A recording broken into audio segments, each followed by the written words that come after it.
Assalamualaikum warahmatullahi wabarakatuh.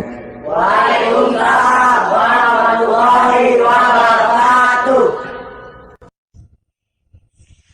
Adalah umum bahwa orang yang memiliki sesuatu tentu ingin merasakan nikmat dan manfaat dari sesuatu yang dimilikinya itu. Apa gunanya punya radio bagus kalau telinga tuli? Apa gunanya punya sepatu mahal kalau tidak punya kaki? Apa guna punya televisi berwarna, gambarnya terang kalau mata pun buta? Demikian juga iman. Apa arti iman itu kalau kita belum bisa merasakan nikmatnya, indahnya, manisnya iman? Orang yang merasakan manisnya iman, manis rasanya ketika dia sujud. Manis rasanya ketika dia berlapar dan berhaus melaksanakan ibadah puasa. Manis rasanya ketika dia harus menginfakkan sebagian dari harta yang dimilikinya. Manis ketika dia melaksanakan wukuf di padang Arafah, berhaji untuk Allah. Manis melaksanakan apapun yang menjadi tuntutan dari nilai imannya itu. Untuk bisa merasakan nikmatnya, manisnya, indahnya iman, Rasulullah sallallahu alaihi wasallam mengajarkan kepada kita salasun man kunna fihi wajada halawatal iman. Ada 3 perkara. Siapa yang mempunyai 3 hal ini, 3 perkara ini, ia akan bisa merasakan manisnya iman, indahnya iman, nikmatnya iman. Apa yang 3 itu? Pertama, ayyakuna Allah wa rasuluh ahabba ilaihi mimma siwahuma. Seseorang yang cintanya kepada Allah dan Rasulnya di atas segalanya. Kita diberikan hati, dalam hati bertumpu sejuta rasa. Apa yang paling dominan di hati, itulah yang jadi kecenderungan kita. Bahwa kita cinta harta benda, tentu. Kita cinta tanah air, itu pun bagian dari iman.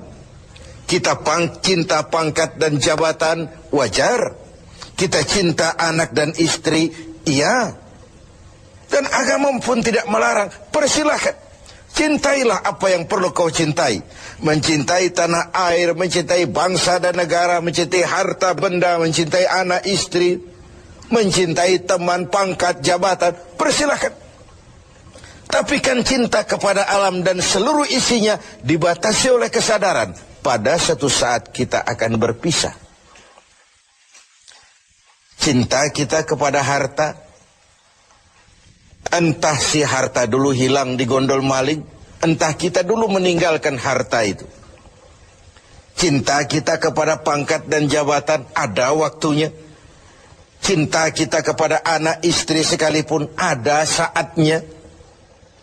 Inilah batas kesadaran itu, supaya dia jangan berurat dan berakar di hati.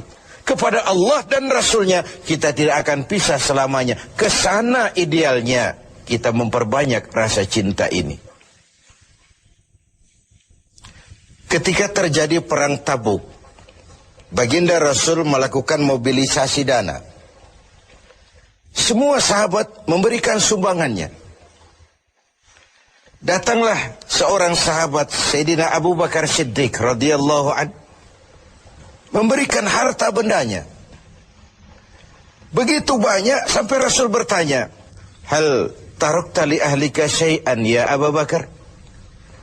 Begini banyak yang kau bawa ini Abu Bakar, kau belanjakan di jalan Allah untuk kepentingan perang Tabuk, mempertahankan akidah. Apa buat keluargamu sudah kau tinggalkan sesuatu untuk kehidupan mereka? Beliau senyum, na'am, taraktu lahumullaha wa rasulah.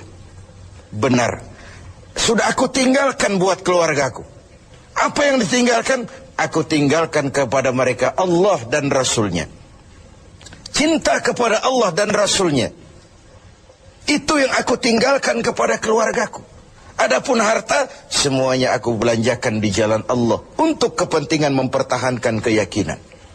Ini adalah sebuah contoh orang yang cintanya kepada Allah dan Rasulnya di atas segalanya.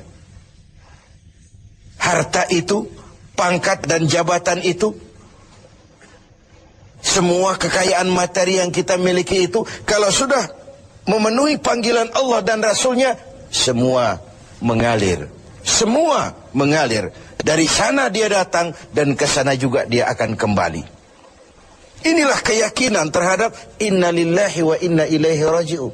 Dari Allah segalanya datang, ke jalan Allah juga, kepada Allah juga semuanya akan kembali. Jadi kalau cinta ini sepenuhnya sudah kita gantungkan kepada alam dan isinya, cinta benar kita kepada pangkat dan jabatan, sehingga sulit melepaskannya, akhirnya terkena penyakit megalomania, sindrom power syndrome. Sulit balik jadi orang biasa, sudah kadang jadi pejabat tinggi. Sulit melepas pangkat dan jabatan, dengar mau ada mutasi, gerasak gerusuk, cari mbah ini, cari mbah itu. Bawa ayam putih, bawa kambing hitam, macam-macam dilakukan. Sebagai cermin bahwa jabatan itu berakar di hati, sulit untuk melepaskannya. Orang yang cintanya kepada Allah dan Rasulnya, kalau satu saat dia harus melepas yang dia sayangi, dahulu pun ketika terlahir ke alam ini, tidak ada harta yang saya bawa. Kalau sekarang saya harus melepasnya, innalillah wa inna ilaihi raji'un. Dahulu pun ketika terlahir ke alam ini, tidak ada pangkat dan jabatan yang saya sandang. Kalau sekarang saya harus melepaskannya, innalillah wa inna ilaihi raji'un. Oh, itu cuma sekadar titipan dari Allah saja. Disinilah lapang dadanya seorang mukmin ketika dia menempatkan cinta Allah dan Rasulnya di atas segalanya. Ini yang pertama. Yang kedua, untuk merasakan manisnya iman ini, wa ayyuhibba 'abdan la yuhibbuhu illa lillah. Dia cinta kepada sesama hamba, cintanya karena Allah, bukan karena kepentingan.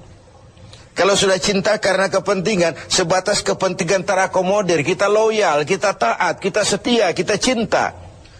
Begitu kita merasa kepentingan kita diabaikan, kita jadi musuh nomor satu. Pantas saja kalau dalam panggung politik ada pameo, tidak ada teman abadi. Yang ada tujuan abadi, kepentingan abadi. Hari ini teman, besok lawan.